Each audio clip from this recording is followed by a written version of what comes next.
Hey, welcome back, everybody. Great to see you. Hopefully, we're having a wonderful Sunday out there, and we've got some active weather over the next couple of days. But I think really all eyes are going to be on what happens after Christmas, and it's going to kind of be a bit of a 1-2 punch here. First off, a severe weather threat, and then we're going to likely go back to big time winter, meaning temperatures and potential snowfall as we flip the calendar into 2025 and start the new year. So if you're new to the channel, welcome. And if you haven't already subscribed, go ahead and do so. Hit that bell for the latest notifications, like the video, and comment. Let me know where you're watching from. I will also remind you, if you haven't already watched the 2024 Rewind, definitely do that on the channel. It is pinned there and it is in the description of this video, and then it'll also be suggested at the end. So I would love for you to check that out, put a lot of work into it. And yeah, we just would love you to kind of give that some love. All right, let's go ahead and get talking about the weather here, though, because there is, again, some active stuff that we need to talk about. And starting with satellite loop, you can see what's happening right now. Not a lot right now, but that will change pretty quickly. I do want to mention this big block of cold air up into Canada. That's what that stagnant kind of blue and green is. Those aren't actually clouds. That's just good old-fashioned cold air that many folks are feeling in the eastern half of the country to start this Sunday. And if you're doing any last-second Christmas shopping, or if you're going to church, you're definitely going to feel that cold air out there for many folks. Now, other than that, we do have some active weather kind of just off the west coast. We've got this big trough that is bringing some cloudy weather here into the western half of the country, and eventually that'll work into the country and bring its own active weather in the form of potential severe weather. Now, in front of that, we do have this little piece of energy here. This is actually going to bring some snowfall to some folks and really enhance those white Christmas odds for a lot of folks. And that is also something that we will be discussing here in a moment. Now, taking a look at radar imagery out there, you can kind of see really pretty quiet in the eastern half of the country, east of the Mississippi, really not a cloud in the sky, a little bit of snow here into the Cape in and around Provincetown and kind of surrounding areas there of Massachusetts. But other than that, not a drop falling from the sky as this very cold high pressure is really settling in for many folks. But out west, you can see the beginning of what's to come, specifically what's up here in Montana. This is the start of our Christmas Eve and maybe, Christmas Eve snow event, if you will, into portions of the northern half of the country. Going to pick up some good old winter weather out of that one. Now, taking a look at watches, warnings, and advisories, really not much going on out there. We do have some cold advisories, or cold weather advisories as they are called. These are actually new. They used to be wind chill advisories. Now they're cold weather advisories. Basically, the same general idea. It's going to be cold to a dangerous level. So definitely take precautions and kind of bundle up here into portions of the Catskills, the Adirondacks, and even all the way down into the Scranton, PA area.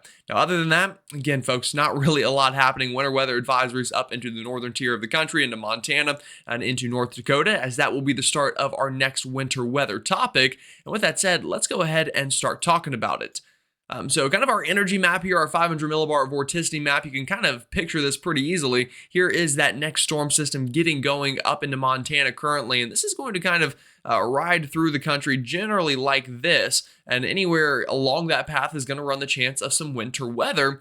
Because of it, really between now and Christmas Eve evening, a good section of the country going to get some snowfall out of it. Now, other than that, you'll see this big piece of energy up into the northeast. This isn't really producing any storms right now over the United States, at least, but it is locking in that cold air that many of us are feeling.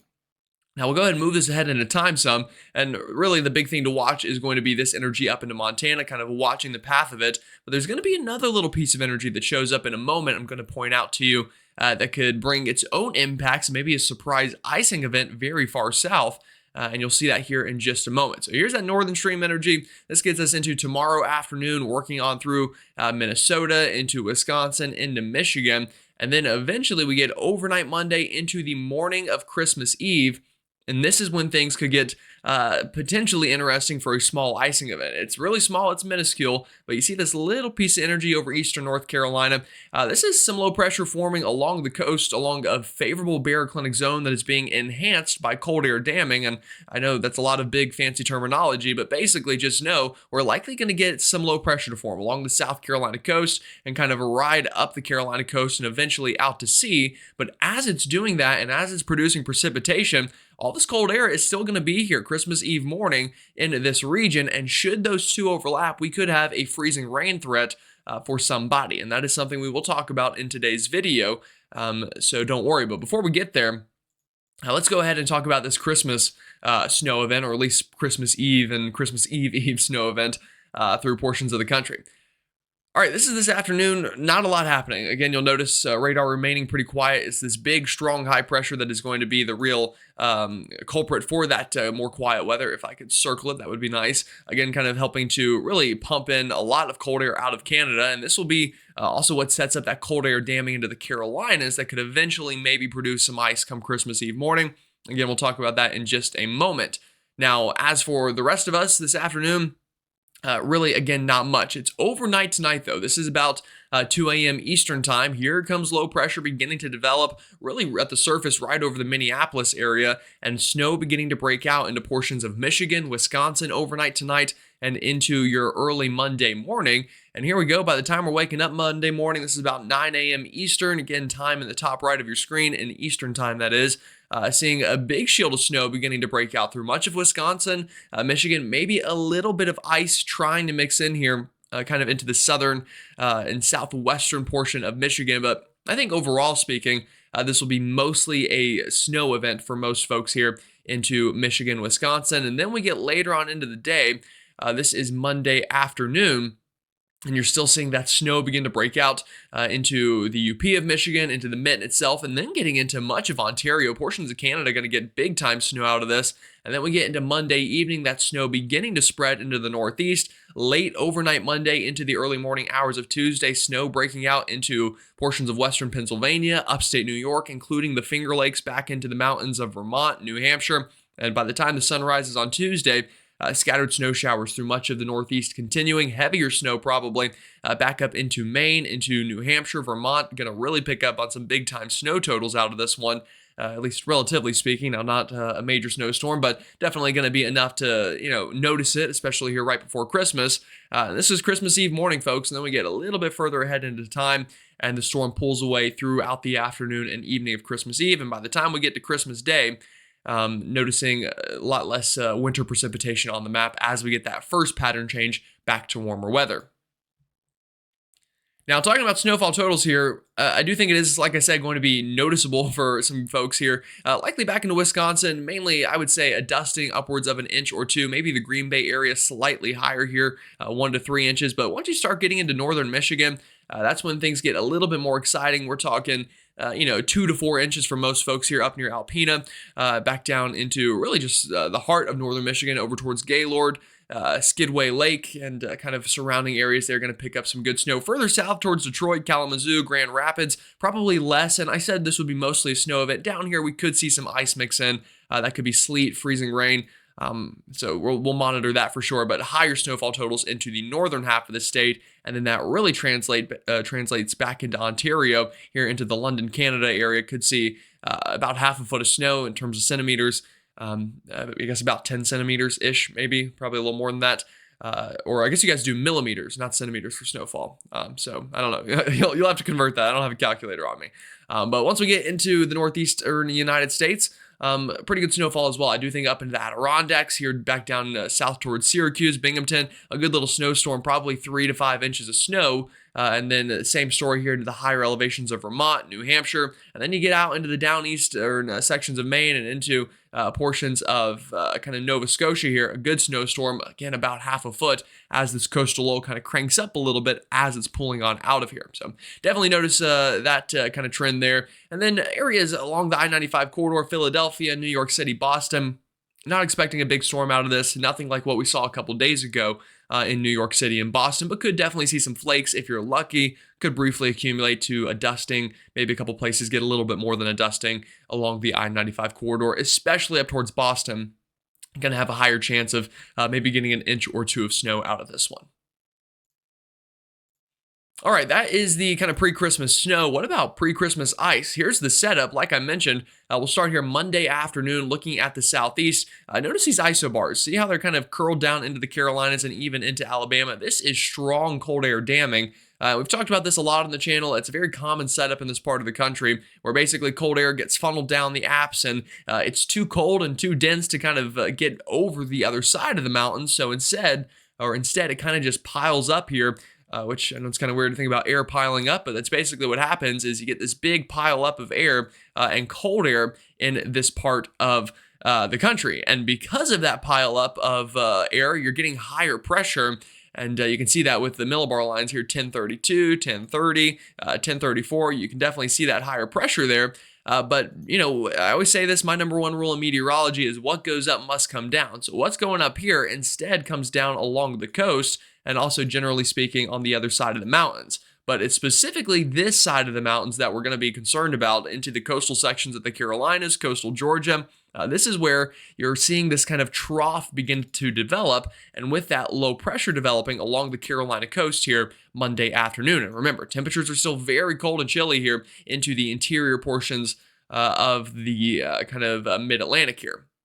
So we go into overnight Monday into Tuesday, that coastal low beginning to develop, and notice what happens. It's not very pronounced here, but on this model, the RGM, you'll see enough of that precipitation get thrown back into that cold air that we have some light icing developing here, kind of east of Charlotte, back up towards Fayetteville, into the Raleigh area throughout the early morning hours of Christmas Eve. And it may not be very long lasting, but it's something we need to watch. And I'll tell you, time after time after time, the models underdo setups like this. So the cold air is probably going to be even colder than the models think. And I would imagine that this precipitation shield is going to be even bigger than the models think. So I would go ahead now and prepare Christmas Eve morning for at least a light icing event, kind of in this corridor from Charlotte to Raleigh to Fayetteville.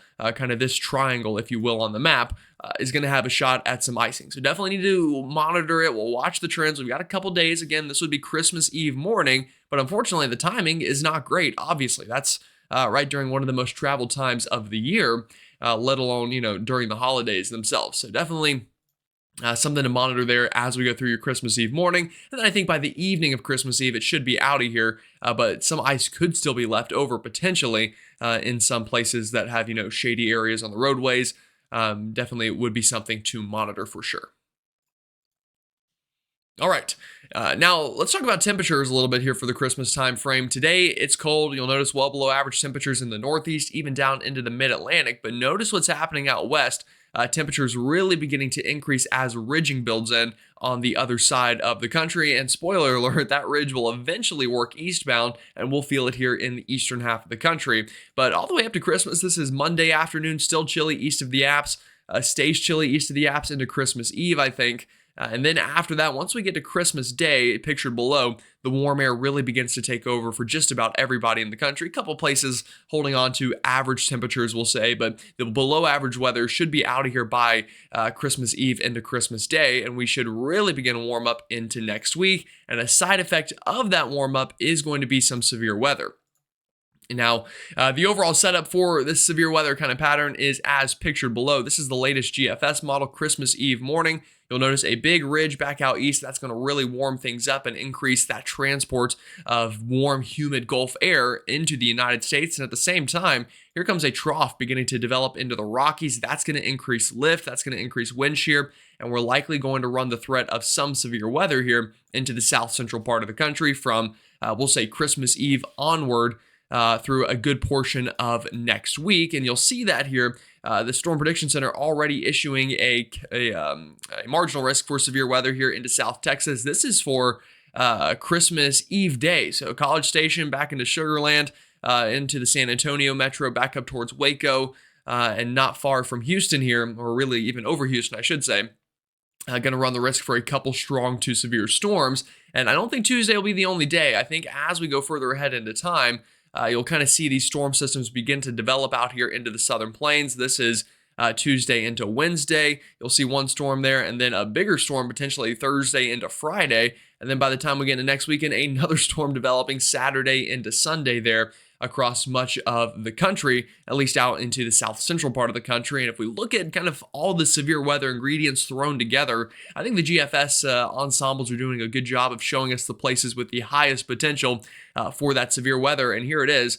This is Tuesday. Again, that day we have that marginal risk. You'll see down here into Texas, not a big threat, but definitely some ingredients overlapping. But then the storm systems after that one, also going to have the potential to produce severe weather. Notice a big uptick here. This is kind of Thursday afternoon and then into Friday afternoon.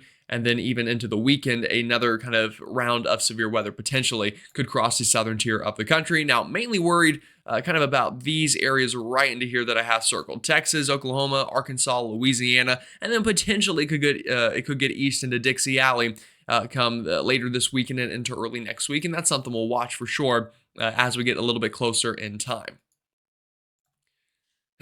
All right, so that is the severe weather. Well, what about this cold weather? I'm sure you're hearing all over the place about this big pattern change going into January, including for myself. I talked about it yesterday. And I'll tell you, I think it still very much has legs. And I'm hoping, fingers crossed, at least for all of our snow lovers, that January is a month of a lot of fun here in the eastern half of the country. And right now, the models seem to suggest that. So let's go ahead and move this ahead at a time. These are the GEFS ensemble members. And we'll get this right into New Year's Eve. So let's move this right ahead. All right, this is New Year's Eve afternoon. Again, from here right now, really up to New Year's Eve afternoon, the trend is going to be becoming warmer. Now, obviously, we've got some winter weather over the next couple of days, but really, especially Christmas to New Year's Eve, going to be a warmer pattern. But you'll notice as the calendar is flipping, as we're counting down on kind of the last couple seconds into 2025, troughing beginning to develop over the eastern half of the country. And this is a pattern the models really kind of lock into place through the first week of January. Check this out. This is getting into the 3rd, the 4th of January. Strong signal for a cold and stormy pattern over the eastern half of the country. Strong ridging over Alaska, strong ridging over Greenland, and that's going to set up a highway southward from the Arctic into the United States right now, pointing towards the eastern United States. We'll see if it wiggles anywhere. But the model is pretty confident on a big cold down and a big shot of cooler, stormier weather for at least the first week of January, and could last even longer than that. And the GFS, not the only model showing this. We'll take a look at the European, starting at the exact same time here, and you can even see it top right corner of your screen there. This is New Year's Eve. I keep saying Christmas Eve. New Year's Eve, here you're seeing that troughing again begin to develop over the eastern half of the country, and the European also has a great look. In fact, probably even a little bit better. That ridge is pushed a little bit further east here, and that's going to shove our highway of cold air really right down into the eastern half of the country. We'll say east of the Mississippi looks to be the most favorable place right now for maybe some snowfall to return in that time frame during the first week of January. And I'll move this further ahead into time, folks. It's not going anywhere. It locks into place here for really the entire first week of 2025. Now you can see that in the temperatures as well. This is, again, New Year's Eve afternoon on the GFS model. This is not the ensembles, this is the operational run. So about 10 days from now, well out there for sure into time. But notice what happens as we go into January. You'll see these little shots of cold air. There's one during the first couple days of the month. And then as we go as far out as the model goes, and trust me, I get it, 15 days is a long way from now, but you'll notice more areas of Arctic air kind of beginning to work southbound out of Canada. And I think that's going to be the theme for at least the first half of January, wave after wave after wave of cold air. And then the question becomes, does that cold air translate to snow? Well, the latest GFS model, again, this is well out in the time, so don't take this as a forecast. We're just kind of looking for a pattern right now. And it definitely resembles a cold pattern. Here we go. This is January 1st, the afternoon of it, a storm beginning to develop and kind of working through the eastern half of the country as the pattern would support. But more importantly, look at this. This is our kind of rain snow line beginning to work south, pushing southbound cold air likely to follow with it into the start of January. And we get some really deep digging troughs here. The GFS, again, well out in the time, but we're looking for a pattern, not a forecast per se at this point. And a pattern of very cold air, in fact, gets that kind of Arctic line, or at least the rain snow line, all the way down into the southeast here, even into portions of the Gulf of Mexico, which is definitely a sign for very cold air. And you can see this on the ensembles as well. This is the chance of at least an inch of snow within a 24-hour period on the European ensembles. I think doing a good job here. And I'll kind of show you the next little bit. Here's the big potential snow system this weekend and right into the Christmas Eve time frame. So I guess not this weekend, we're at the end of the weekend now, but into the start of this week rather. That gets out of here. And after that, folks, I mean, snow chances are going to be hard to come by outside of the Rockies. This is into the 28th, the 29th, the 30th. You're noticing not really any chance of significant snow east of the Rockies. But here we go, the 31st into the 1st of 2025. Snowfall chances once again increasing east of the Rockies. And by the time we get well out into time, notice that snowfall chances really beginning to blossom just into much of the country here. as we go into the first week of January. And that's what we'll be watching for. We'll be watching for the pattern change. I'll keep you updated for sure. But right now, pretty optimistic about the chance for some cold and snowy weather to start the new year. But before we get there, a bit of a warm up and a bit of a severe weather risk after Christmas Day. Alrighty, folks, y'all have a great rest of your day. Stay safe out there. Enjoy it. And I'll see you all tomorrow.